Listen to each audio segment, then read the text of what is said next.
89% of marketers say that the return they get from influencer marketing is as good or better than their other marketing channels.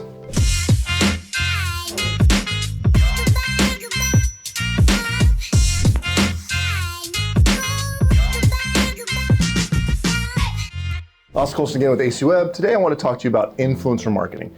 Influencer marketing is collaborating with individuals or entities that have a good audience, a social media presence, a local community presence. They already have a built-in group of people that you can reach by collaborating with them.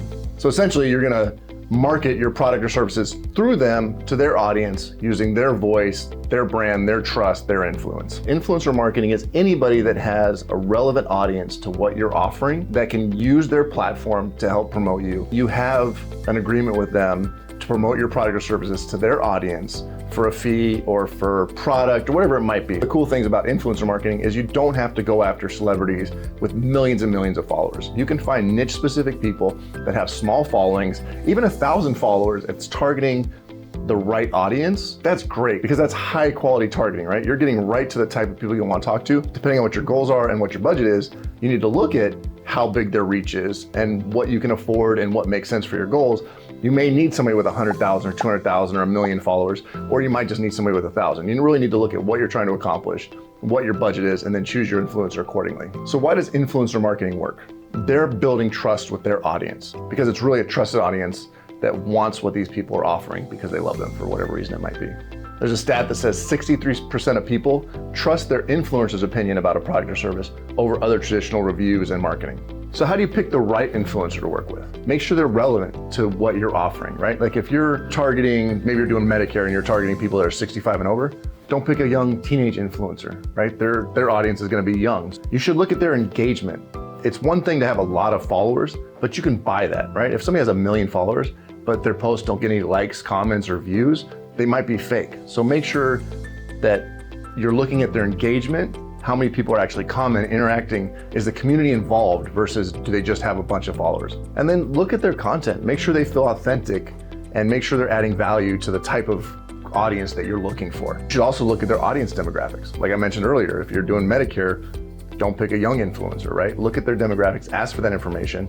Instagram and all these other platforms will tell you what countries their viewers are from, what age groups, what sex. So get that information from them and then use that to make sure it aligns with what your marketing goals are. There's a lot of great platforms out there to work with influencers. I don't want to endorse any specific ones. We haven't worked with a ton of them. Our best experience has been finding them ourselves, working with local ones. Like Mark from Riverside is a great influencer here in Riverside. If you have a restaurant or a brand that you're trying to get out there, he's the kind of influencer you want to work with. So you want to create good collaborations, and here's some of the types of collaborations that you can do. You can do sponsored content. You literally pay them money, they're going to show the product or talk about the service, and you're essentially sponsored on their channel talking about the information. There's affiliate marketing. Hey, you are a great fit for this type of product or service that we're offering. If you promote it to your people, we'll give you 5% of every sale. Now they have a huge upside, but you're not paying them like a check every month to get it done. Gifting, this is a super popular one. Just send them a product, they're gonna do their unboxing type video, or they're gonna show the product, they're gonna wear the product, they're gonna use the product, and people are gonna see it. Giveaways and contests are great. We had our gun store, one of the gun stores that we work for, is a great example. We collaborated with some relatively big in the industry Instagram accounts where they had hundreds of thousands of followers, and we do contests where we'll provide, I think we provided like a bucket of bullets. I think we provided a Glock one time. So, the quality of the prize matters. We did a collaborative contest where they shared it on their social media, but to enter, you had to follow our social media, like, comment, engage. And that grew our followers by thousands very quickly. And it was very inexpensive at the end of the day. I mean, a Glock's like $300 or $400 cost, but it grew thousands of followers. So having creative contests where they have to like and follow and engage, and there's good platforms for managing that stuff, is another great way to grow with influencers. Brand ambassadors is another way. These are people that'll always wear your shirt or always use your product just throughout the life of it.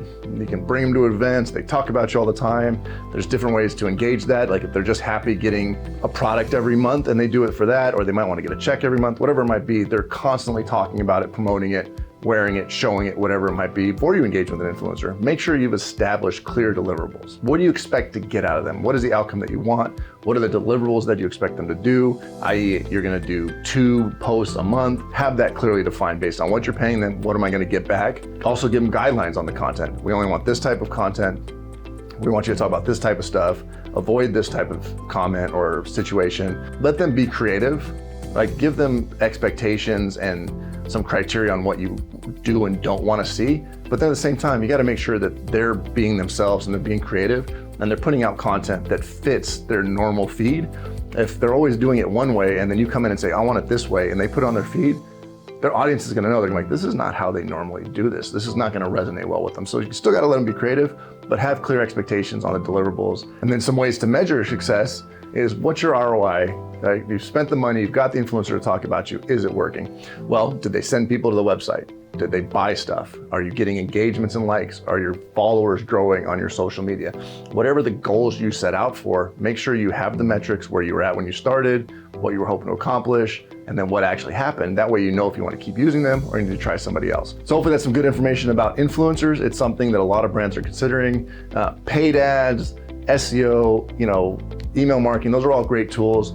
They're super saturated, but this gives you another tool, in your toolbox to try to reach people. And it's a way to get a really authentic message through somebody to their audience that's already a cultivated, captive audience that's into whatever the right topic is, that's relevant to what you're doing. So again, get out there and do it. Find ones that are relevant, make sure they have good engagement, make sure you have clear deliverables, make sure you're tracking what's going on, where you're at when you started, where you're at when you finished, and then see if you can grow. If you have any questions, make sure you reach out. We're here to help.